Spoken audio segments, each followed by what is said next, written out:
makipe abiri ni umutoza na APR yazakenera in the future, why not? kuko n'uwa APR ntamurusha ibigwi ubu tuvugana, sibyo? mu mupira wa Afurika, hari umupira wa Afurika ntabwo amurusha ibigwi, so ni umutoza ukwiye icyubahiro. Ntabwo ikintu ngo cyabaye ngo na security officer wa APR ngo nanjye ndakanira ngo nta mutoza wa APR winjira muri VIP. Tekereza ko ni ibintu bisa nabi biri deti. Robert yonekeza ko umuntu yihangana cyane uko byandika kuri social media byatanga isura. Reke wenda umutoza ufite izina rikomeye cyane. Reka tubitware uko nguko. Ikintu cya mbere, at the first place,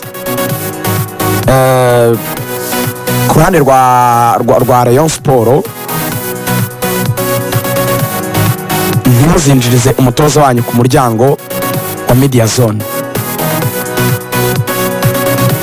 Ibyo ntabwo ari byo. VIP bari banze kumutambutsa media zone kuko Claude Muhayimana yaje muri media zone ariko VIP banze bamwe abanze kuhamwinjiza. Niba byanga kunegosiya n'abantu kuri niba byanga